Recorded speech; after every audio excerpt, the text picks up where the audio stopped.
Welcome to our ARCP webinar. My name is Adrian Brooke. I'm the Deputy Medical Director at Health Education England, and I've got a particular interest in workforce alignment. I think it's worth us noting that it's the first anniversary of lockdown.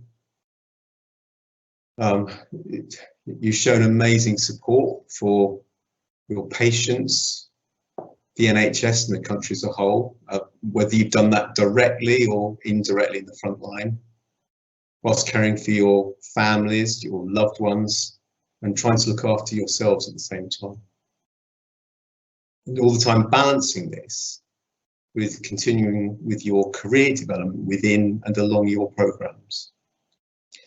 We've continued to work with the regulators and the Royal Colleges to ensure wherever possible we can accommodate the pressures and the changes this year has placed upon everyone to account for the disruption to your normal training experience. The annual review of competency progression, ARCP, is a key aspect of this, and this webinar focuses on ARCPs. I'm joined by two colleagues tonight. They are Dr. Phil Bright, head of the School of Postgraduate Medicine in the West Midlands, and Professor Jane Mamelock, Regional Postgraduate Dean for the Northwest and the Lead Dean for the Gold Guide. Thank you for submitting questions in advance. We'll be answering as many of these questions as we can as part of each of the presentations that will follow. Just a little bit of housekeeping before we start. The webinar is about ARCPs for specialty trainees specifically, although everyone's welcome. There is a specific foundation ARCP webinar being held on Thursday at 7 PM. Please check our social channels for details of how to join that if you're a foundation doctor. We'll only be taking questions on ARCPs and recovery during this webinar, but we can arrange further ones if there are other subjects you're keen to have webinars on, so please let us know. As this is being broadcast to many people, we aren't able to answer questions on personal or individual circumstances, but we'll try to answer broadly if we can. The webinar will be recorded for those unable to join live, so if you know anyone who can't make it tonight, they can keep an eye out on our social channels over the coming days for the recording. There'll be an opportunity to ask further questions throughout the webinar. You can do this by going to Slido, the Slido website. It's www.slido.com, SLIDO, and inputting the event code #ARCP webinar. Hashtag's already there, it's just ARCP webinar, it should pop up. We know there'll be lots of questions tonight, but we're hoping to limit this webinar to approximately 1 hour. So if we don't get through all the questions in that time, we'll gather the remaining ones and provide answers on our website. So I'll now hand you over to Jane for an update on ARCP guidance and processes. Jane. Good evening. I'm going to do a short presentation on how we're going to manage the summer session of ARCPs. So, next slide, please. Last year, at the beginning of the COVID pandemic, we put systems in place to enable progression and, where appropriate, additional training and extensions. And those processes included the Outcome 10 and curriculum derogations together with the decision aids. And they were agreed and approved by the GMC to take us through last summer's ARCPs. And they've been extended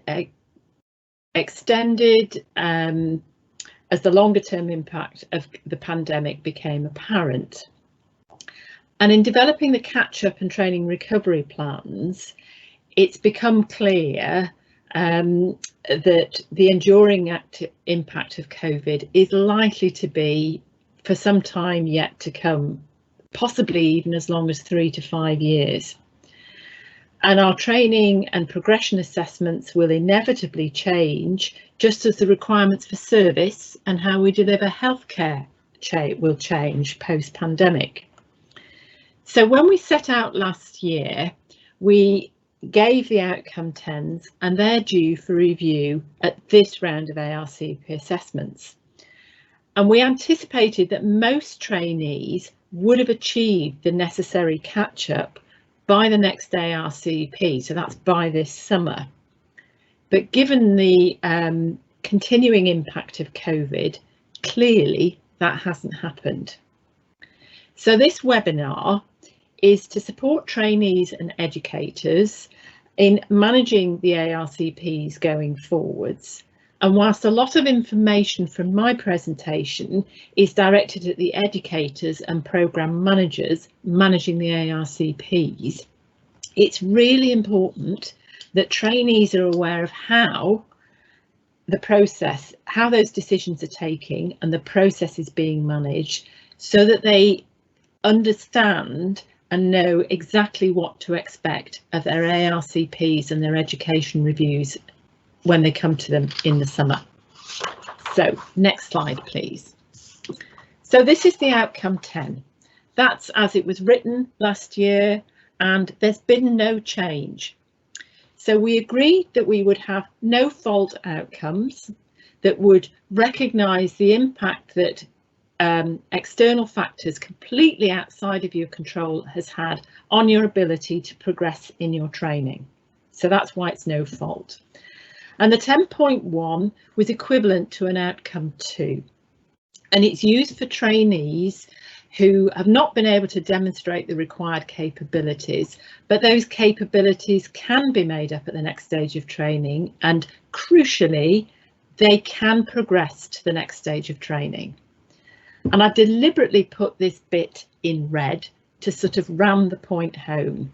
You can't have an additional training and extension on a 10.1, but we wrote into the derogation and the guidance that when we come to review that 10.1, it may be that additional training time is subsequently required, and the need for additional training time is assessed at the next scheduled ARCP. So that's why these ARCPs, as we come to review the outcome 10s, are so important.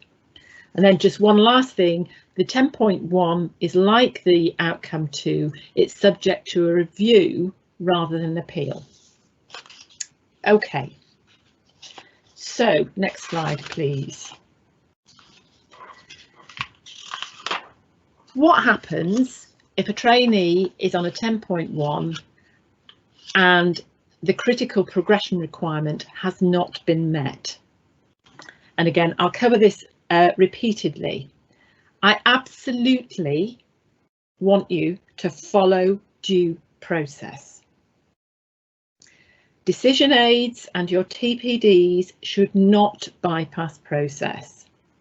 The correct way to convert an outcome 10.1 or 10.2 is through the appropriate ARCP review, and TPDs are not empowered to make that change outside of the ARCP process. So what we're asking panels to do is if you're on a 10.1 and the requirement has not been met, you need to consider why and explore the reasons why.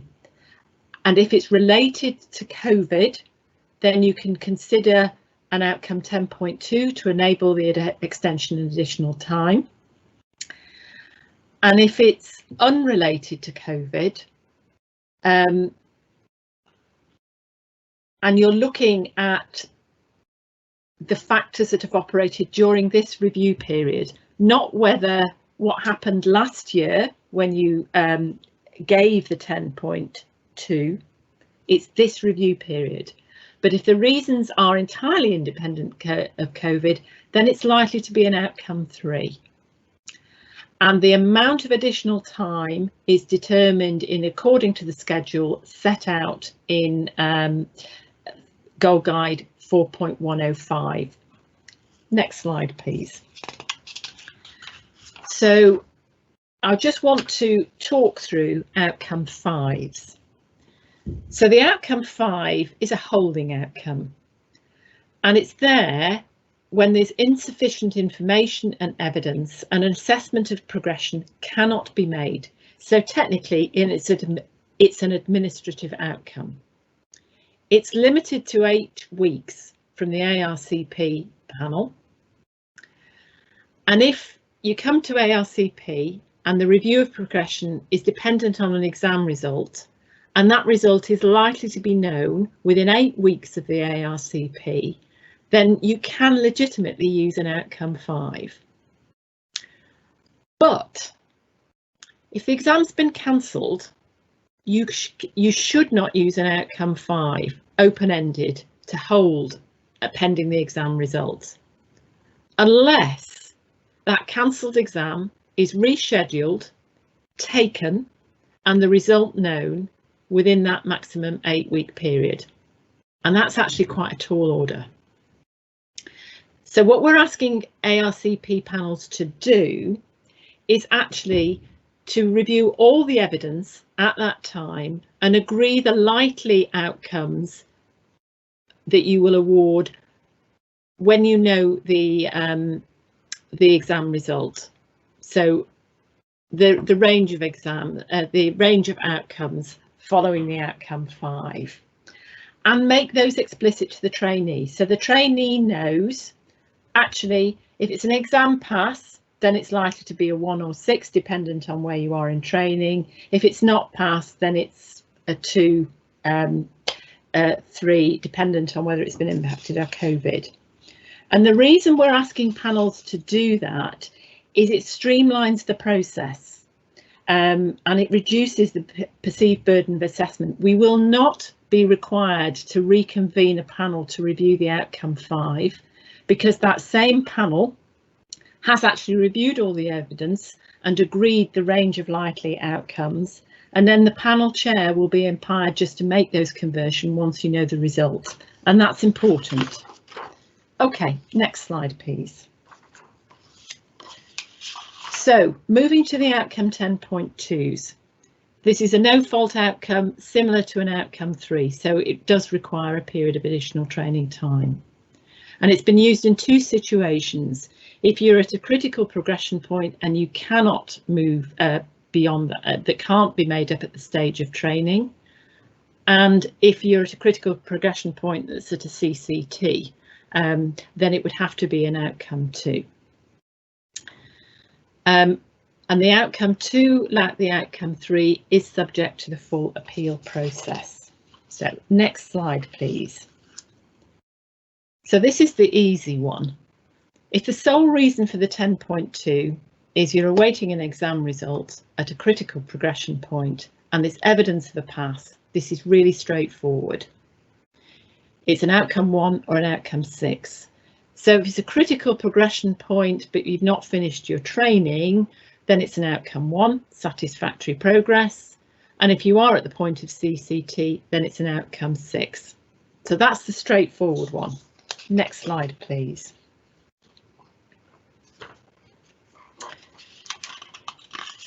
So this is oopsie-doo, 5. So this is if you're awaiting an exam result and a pass is not confirmed or the trainee's not been able to take the exam. And what we're asking people to do is make your training programme directors aware of the reasons why not, because actually we need to understand what the impact as COVID had been on your training, because that has an impact on what outcomes we might be able to give you. It would be ideal if you could capture that somewhere in your portfolio so that the panel can view it, but that's not a mandatory requirement. And very crucially, if you've not met the critical progression requirement, i.e. pass the exam, you cannot be given an outcome 1 or an outcome 6. And what we want panels to do is consider the impact of COVID as well as the eligibility for further attempts and additional training time, because again, that impacts on the range of outcomes that we're likely to give. So next slide, please. So what happens if you failed the exam and you're on a 10.2? And this really depends where you are in your training. If there are further permitted attempts, then you can consider a 10.2 if the training's been impacted by COVID, again, in this review period, or an outcome 3 if the training has been unaffected by COVID. If you've applied for an additional exceptional attempt, you could consider an outcome 5 as a holding measure, provided the decision from the college on whether you get an exceptional attempt, you take it, the result is known within 8 weeks. And it's like the previous example, that's actually quite a tall order. And if there are no further permitted attempts available, and you have exhausted all avenues of appeal, the trainee cannot progress without the exam, then the only option available is an outcome 4 and release from training. So next slide, please. That was about exam fail. It's a similar sort of algorithm if there are other competencies. So if you've met all the required competencies by the time you come to review, it's as before, it's an outcome 1 or 6, dependent on where you are on the stage of training. And next slide. And similarly, if you've not met the requirements, it'll be a range of outcomes. So the big question is, what do we do if you're in that position and you've reached the maximum permitted training time? And again, when we set the guidance last year, we anticipated this would be a relatively small number of trainees, because you wouldn't reach the maximum permitted time solely due to COVID. It would only affect people who'd previously had an outcome 3 and required additional periods of training. Now, clearly we're a year on, and some training programmes such as core, which are shorter, only have a year additional training time before you need that's permitted. And so what in that situation, what we're asking panels to do is don't give an outcome 4, don't finalise your outcome, consider asking the Dean whether they can exercise discretion to make exceptional circumstances beyond the permitted limits, which we've got flexibility within Goal Guide to do. Please don't use an outcome 5. And the reason I say don't finalise the outcome is if you finalise the outcome, the only way we can overturn that decision is through a full appeal process, and that just takes time. So again, agree a range of outcomes and explain that to the trainees. So for example, you say you've reached your permitted training time. We think there's a reasonable case to make for exceptional mitigation and extension above the permitted limits. We're going to make the case to the Dean. If the Dean accepts and gives that, it's going to be a 10.2 or 3. If the Dean doesn't, then it's likely to be an outcome 4.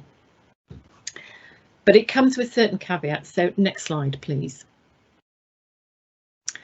And this was the guidance we issued last May around managing extensions, and particularly in relation to when the maximum period of additional training time has been reached.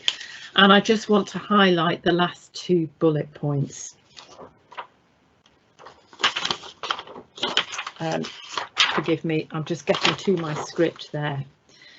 So it's really important here because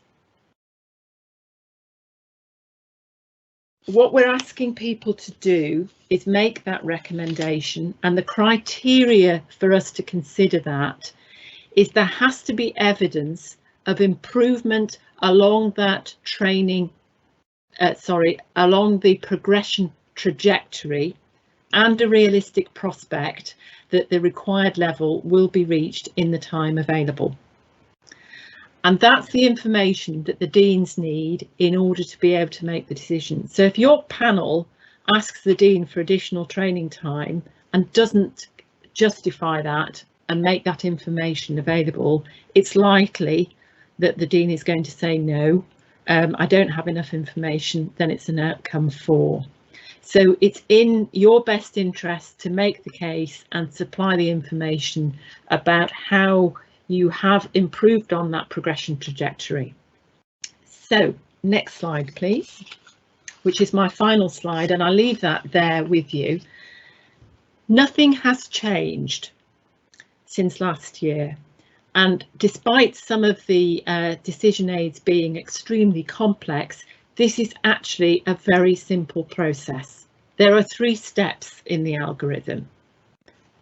Has satisfactory progress and the requirements been met? Yes or no? So if it's yes, it's the usual outcomes. No, the question is the reason it's not been met due to COVID? If it's COVID, you've then got 2 choices. Is it an outcome 10.1 or a 10.2, depending on whether it's at a critical progression point? If it's completely independent of COVID, again, you're down the other usual outcomes.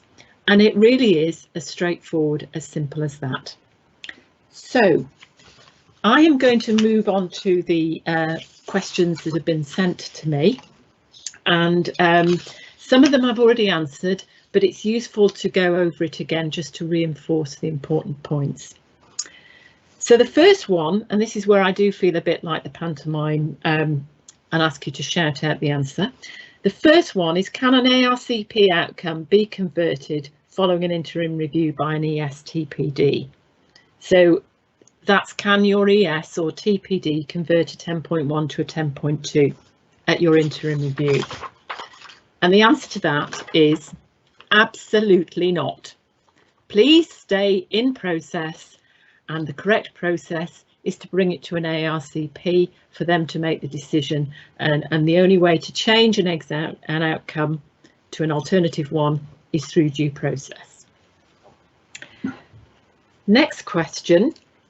If a trainee doesn't get to sit the exam due to COVID and then they subsequently fail, will they be allowed to reapply to specialty training?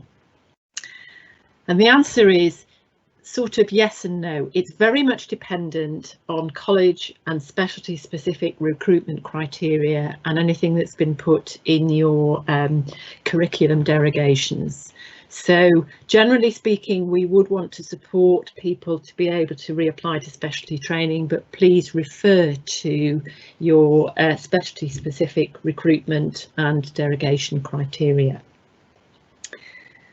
This next one came in relation to GPs, but there are generic principles applied across the specialties, and it's about what you do when you've reached the maximum permitted additional training time, and will we have any further leeway on that?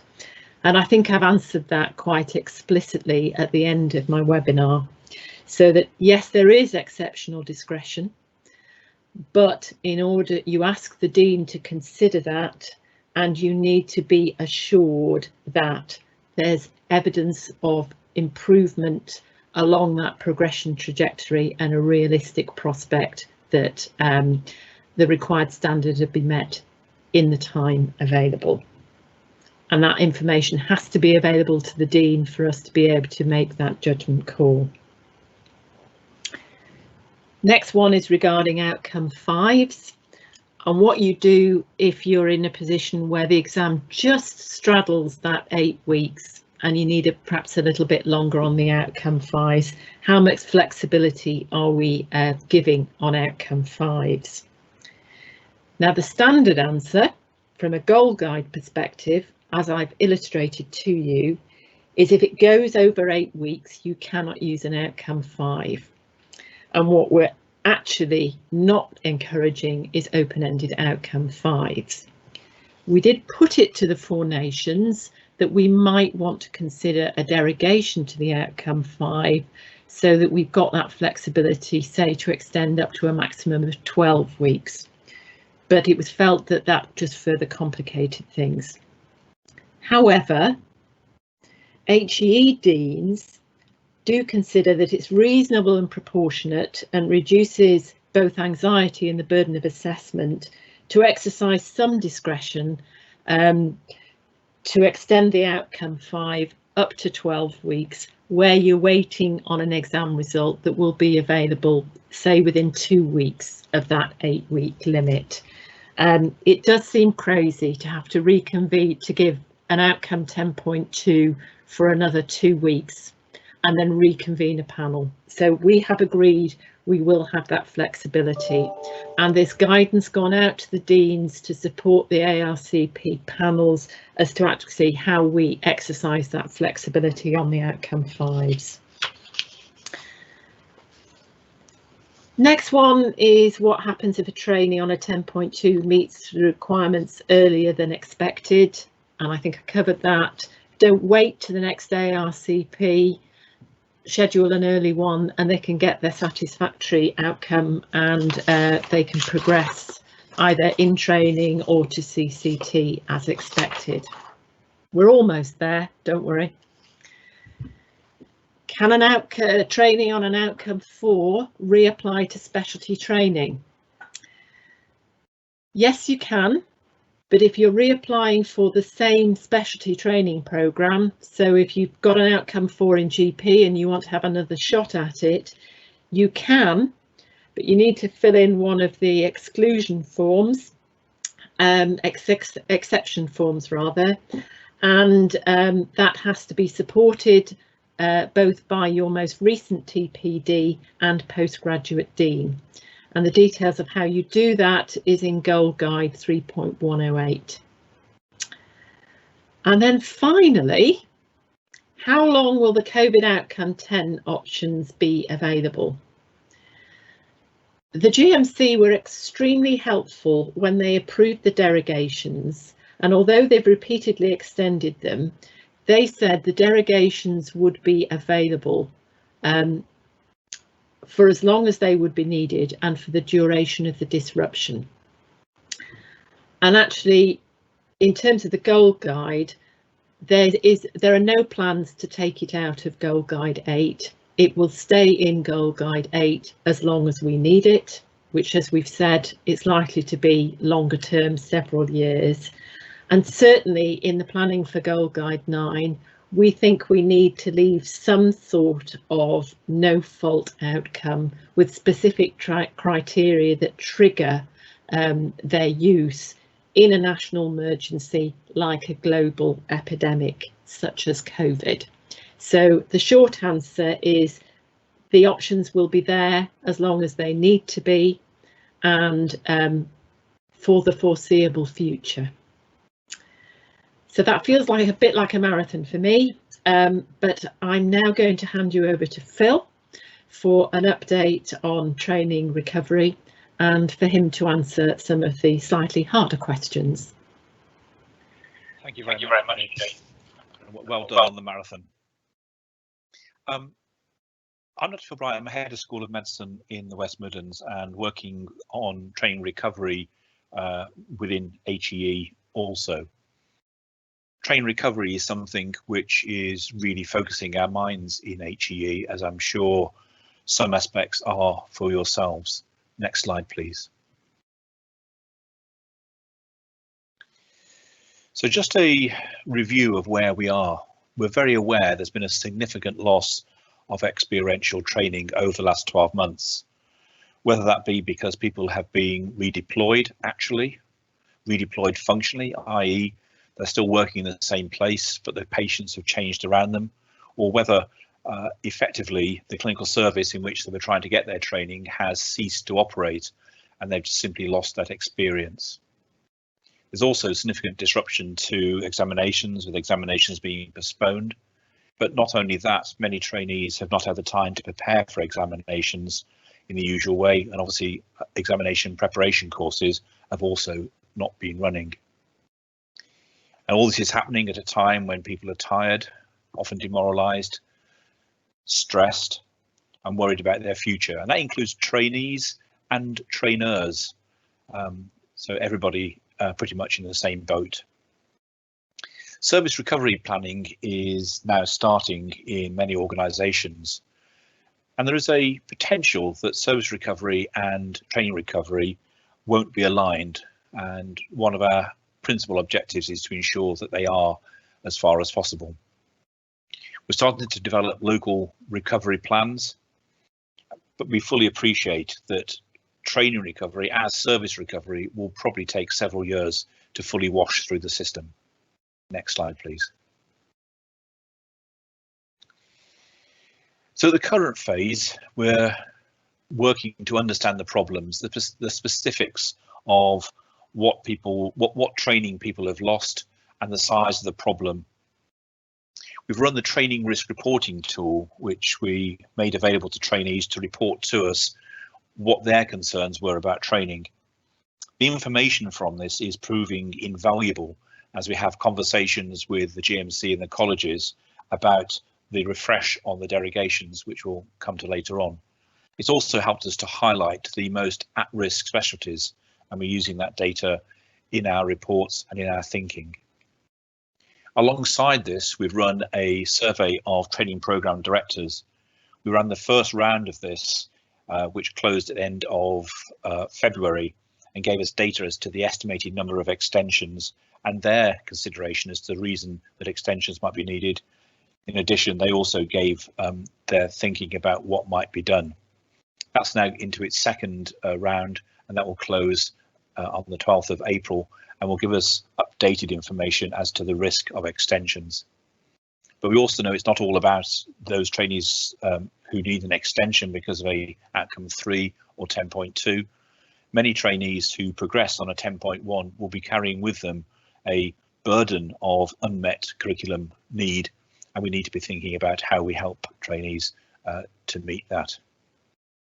We've had some national conversations with the most at-risk specialties so that we can get a real understanding of what their thinking is, and again get an estimate from them as to the risk of trainees not progressing or carrying curriculum requirements with them into the next stage of training.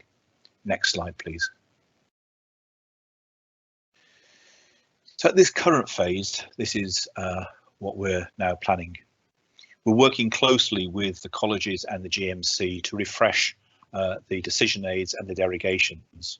We're very aware that trainees need to know to what targets they're working, and we're working as quickly as we possibly can as these come in to review them, challenge them where necessary, using that information from the training risk reporting tool to try and make sure that as many trainees as possible can progress whilst maintaining the standards required in the curriculum, because it's in no one's interest that we reduce those standards. All trainees should have an individual training recovery conversation in which their well-being is discussed and signposting to additional well-being resources if needed. What has been lost in their training? What have they been able to pick up from the last 12 months which will align to their curriculum requirements? And each one should have a training recovery plan outlined by their educational supervisor or training programme director. Post ARCPs, again, those who have lost out should have a training recovery plan in which to go into the new academic year, so they're clear about what needs to be done and how that can be achieved. We're encouraging the development of local training recovery plans that will feed into the national planning for training recovery. We're also very aware of a concept which is perhaps best encapsulated in the phrase capability confidence gap. And that's where trainees may technically have reached the requirements to progress from their ARCP, but their skills may have regressed because of experience over the last 12 months, or they've lost confidence, or both. And we're thinking of ways that that may be addressed, and we'll perhaps come on to those a little bit later. Next slide, please. So some of the ways that may be addressed would be to consider whether to go out of programme for a little while on an OOP, whether to go less than full time, whether the confidence can be restored by enhanced mentoring. And for trainees at the end of programme, how can we use acting up consultant or period of grace profitably to help in those situations? The next phase will be an understanding of the progress of local discussions with NHS employers and local providers to try and align service recovery and training recovery as best we can. We'll need to clarify the support needed for training progression over the next academic year and make sure we're putting in the support needed. And we're also exploring the best use of technology enhanced learning to not replace clinical experience, but to speed up the acquisition of skills from perhaps more limited clinical experience as training recovery rolls out. Next slide, please. So thank you for listening. I've only got one question, I'm afraid, compared to Jane's absolute marathon run of questions. And this is for a core trainee who at the end of last year could progress without an examination.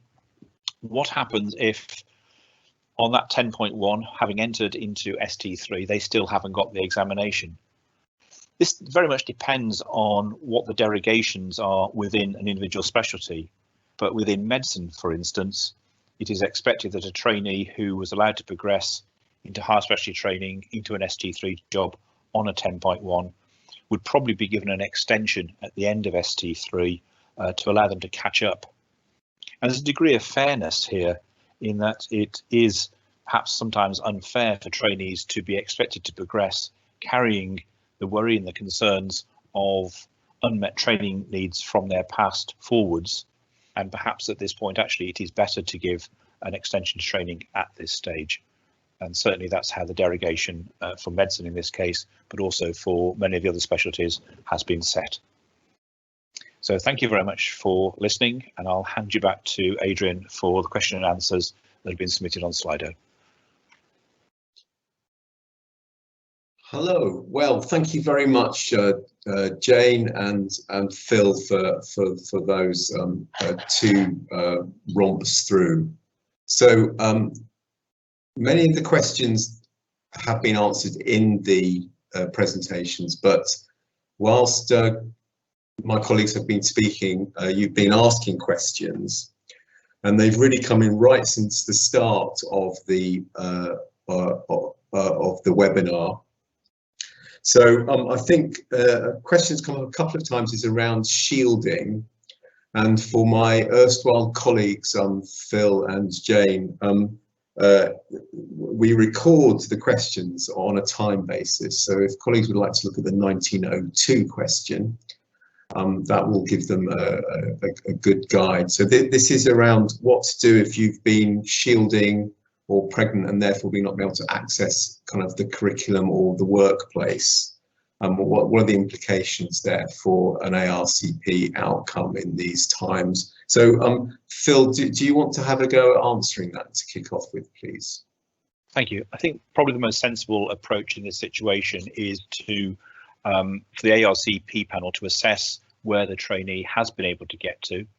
Often trainees who have been shielding have not been completely away from work and may have gained some competencies. So the ARCP panel will look at what has been able to be achieved, make a judgment as to whether an extension is needed at that point compared to the derogation in place. The derogation for IM stage 2 is likely to be relatively liberal and allow people to progress into ST3 if that doesn't generate any concerns as to trainee welfare. So it will very much depend on the individual situations of the individual trainee to give a clear answer to that. But the derogation has been written in such a way as to be enabling for trainees to move into ST3 wherever possible and to catch up in that, into IM year 3 and to catch up in that year. Great. Thank you. That's a great answer. And there are several questions around similar impacts on experience of learning from illness and time off, including through illness arising from long COVID, as well as other statutory reasons such as pregnancy. So I think that's quite a useful answer. We're trying to keep the answers nice and general, which is great. Quite a few are focused on internal medicine, Phil, which Phil's main job with Health Education England when he's not postgraduate school lead for medicine is as the IMT advisor, so he's perfectly placed to answer some of these questions. And both Jane and I are pleased that he's here tonight. So there is a question that came in at 1909, which is around for trainees in IMT2 who are going into the Group 2 physicianly specialties. Will there be a reduced requirements for ARCP in view of COVID? Phil. So thank you. I think trainees, the standard required will be pretty much the same. They haven't yet published the derogation, so things may change. Essentially, there's been a removal of some of the requirements that would have been normally expected. Trainees will be able to progress into a Group 2 specialty, even if they haven't got all parts of the MRCP examination, so they only need the Part 1. They'll be able to progress into a Group 2 specialty if they haven't got the procedures, and a review will be undertaken to see whether they actually need those procedures in the specialty into which they've gone into. Because, for instance, one of the procedures being central line insertion, if you're going into dermatology, it would be perverse to require you to get that if you're going to be working in a specialty for which you're never ever going to use that particular skill. You don't have to meet the requirements for critical care or geriatric medicine, as those are requirements that sit at the end of the entire 3-year programme. So in summary, the decision aid and the subsequent derogation have been adjusted to make it as easy as possible for people to progress into a Group 2 specialty after IM Year 2.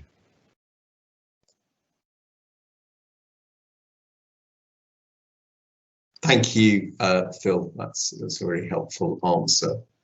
So another question that's come in, which Jane will, I think, pick up, is around the example where a trainee's requested additional training time due to a lack of perceived training opportunities, but their training program director has not agreed with them. So what should they do? Jane, do you want to have a go at answering that, please? Yeah.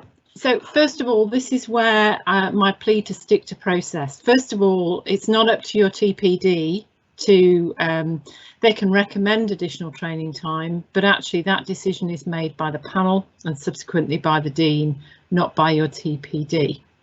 So I think what this question is directed at is if a trainee doesn't feel confident that they've got, they've been able to make up the learning opportunities and they want a bit more time at their current stage of training to catch up, will they be allowed that additional training, say on a 10.2?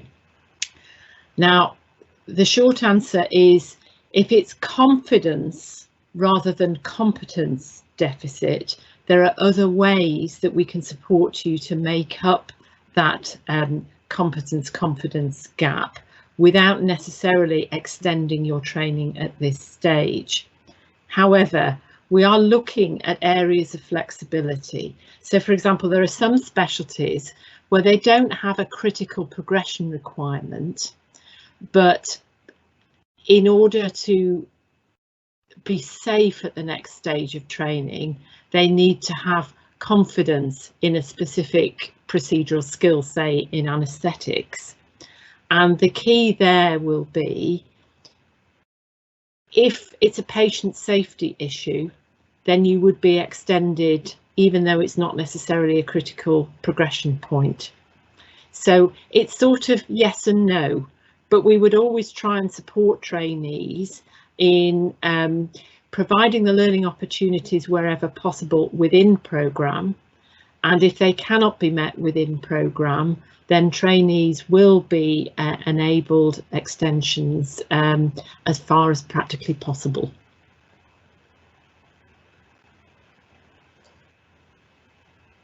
Okay, that's terrific. Thank you. So we're now going to move again to this time core surgery.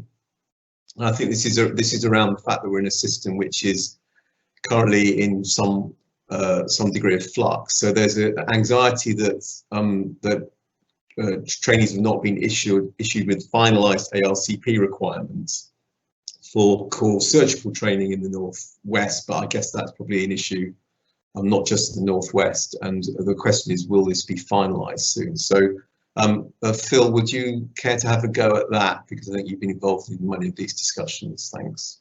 Thank you. This is both Jay and myself in these discussions. As the decision aids come in and the derogations are being considered by the GMC, we're being consulted on these. As I said, we're very aware of people wanting to know what targets they're working to. The ones for surgery haven't yet come in. We're expecting them to come in the next couple of weeks, and our aim will be to turn those round within a few days where we possibly can.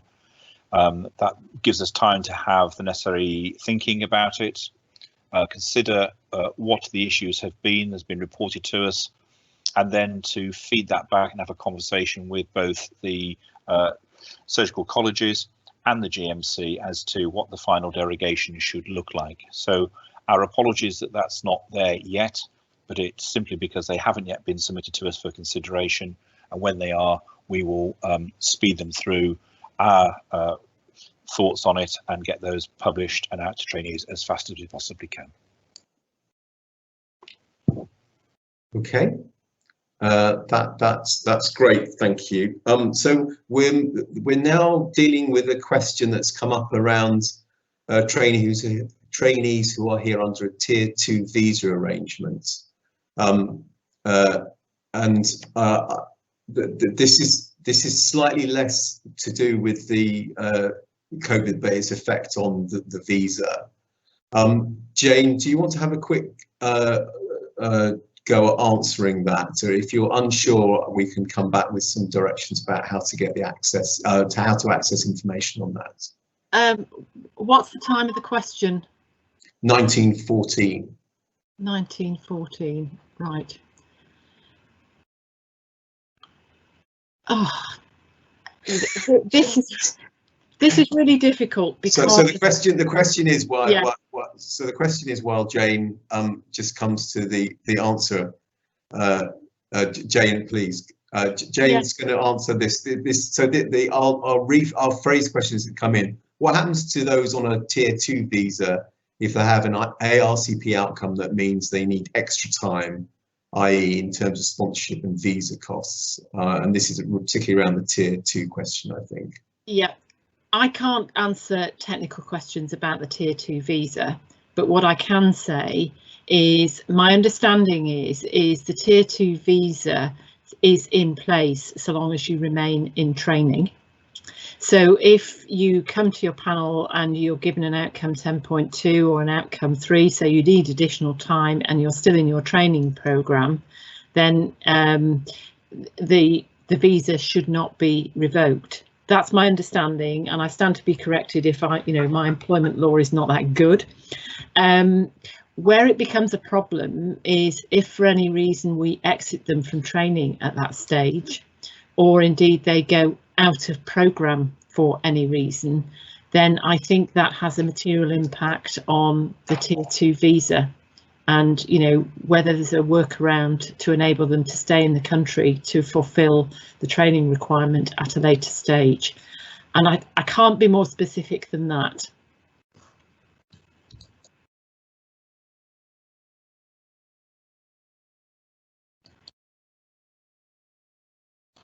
You're on mute. Thanks, Jane. That's really helpful. Sorry, a technical problem at my end with working out how to click a mouse, so apologies for that. Yeah, okay, that's helpful, and there is information on the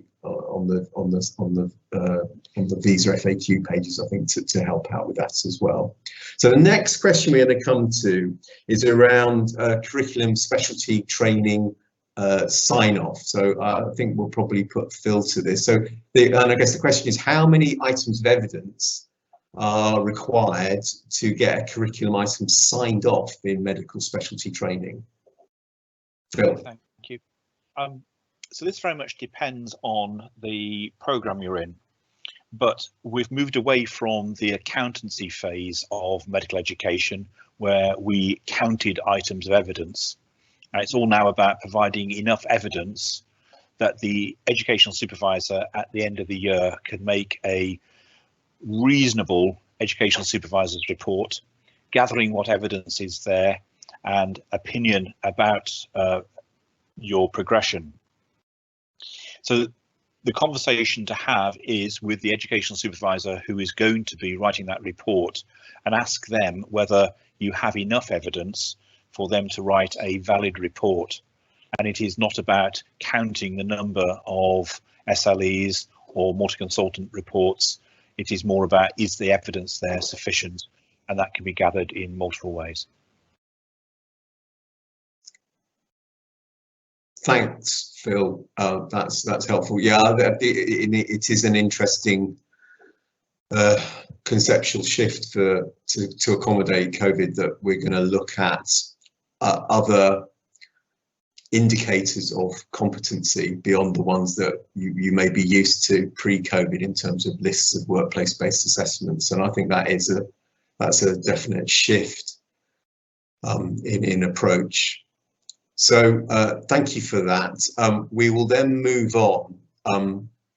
I think the next one is really around what I'd call a COVID modified checklist. So we've had a query from a core trainee who's using an ARCP requirements checklist. I think this question came in at 1927 to us. And the question is, should they be using COVID modified checklists from the last year or original checklist pre-COVID? So Jane, would you like to have a go at fielding that one, please? Yeah, I mean, basically you use the most up-to-date decision aid and checklists that are valid at the time.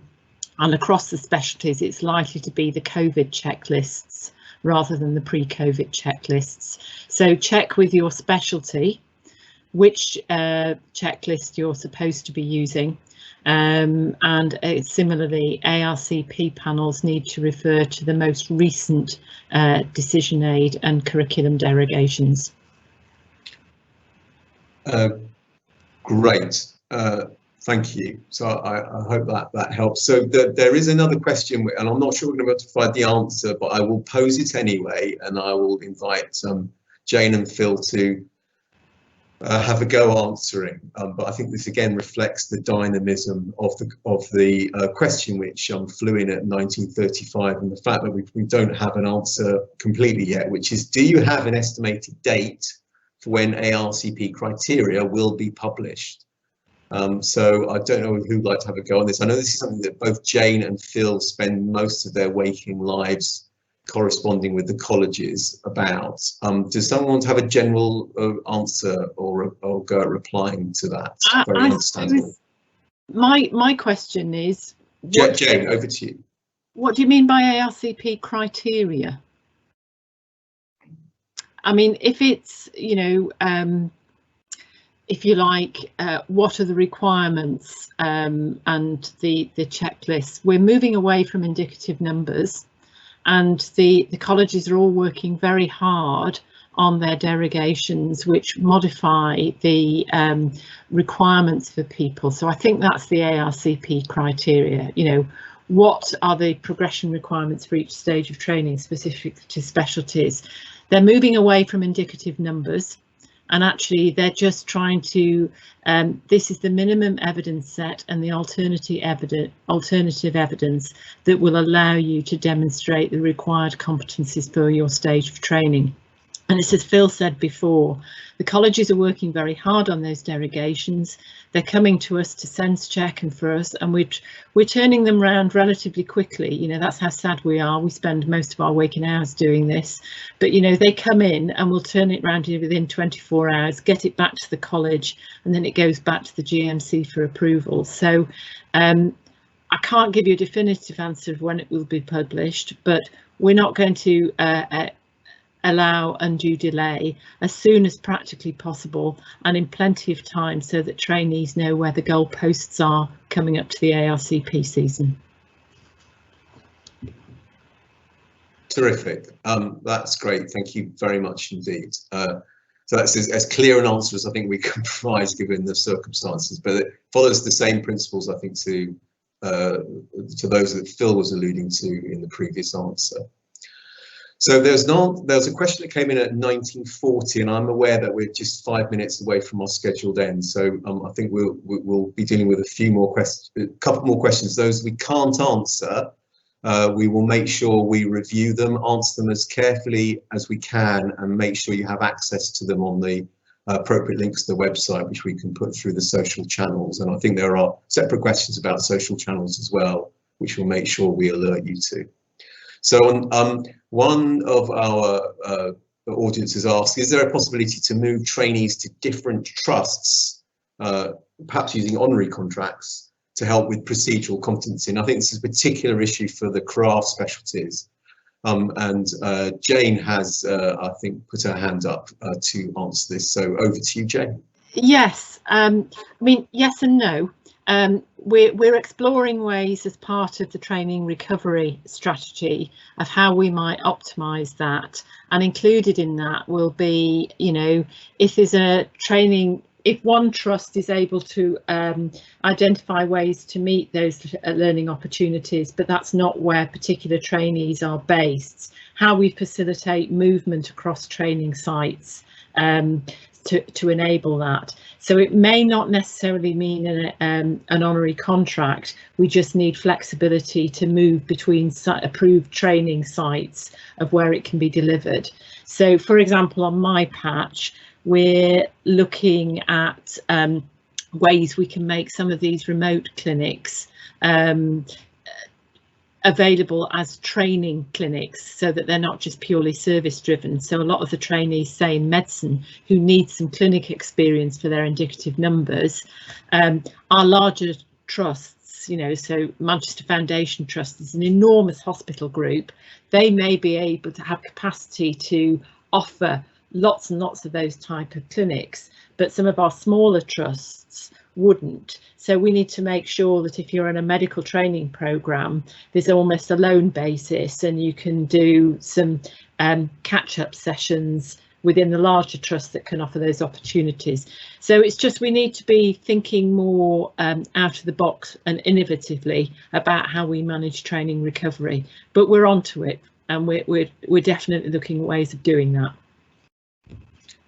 Thank you, Jane. That's incredibly helpful and quite clear. We are exploring lots of different ways to make sure you get the experiences you need to furnish your requirements. Okay, so there's a question that has come in about the penultimate year assessments. Sorry, it came in at 1952.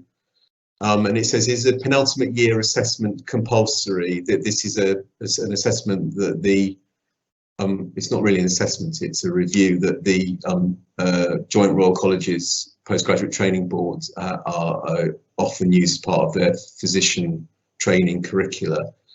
Many of us did not receive one with the pandemic and are approaching final ARCPs and have not heard about having one. So I think we'll kick off with Jane, and we might hand over to Phil just to finish off with, because we're sort of running out of time. So Jane, do you want to kick off and then Phil finish? The decision was made fairly early on that in England, PYAs would be suspended during the period of the COVID pandemic. And at the moment, there are no immediate plans to reintroduce them. That doesn't mean you won't have some sort of educational review that will enable you to review your progress against the required objectives. But the short answer to the question is they're not mandatory at the moment, and we're working with the colleges to ensure that you do have appropriate review of your progress, and that we've got the equivalent of a PYA somewhere in the system. Okay, that's because it's physicianly specialties that use these the most. Okay, that's great. Phil, I don't think you need to add anything more to that. I think the answer was quite clear. I'm really mindful of the time, and I realise that some people have spent a long time and they probably I want to be doing other things, but I really hope that this has been useful. Can I take this opportunity to thank everyone who's attended this webinar, and for our presenters for giving up their spare time. It's really helpful if you let us know if it's useful for you. We're looking into the possibility of running more of these, so it'd be really good to know if they're helpful or not to you. We know we can't answer all the questions, so keep checking our social feeds and we'll try and provide further updates and links to any further questions that we can answer and put on websites for your information. And do look out for future guidance and webinar dates. So thank you so much for joining us. Have a lovely evening and thank you once again. Good night.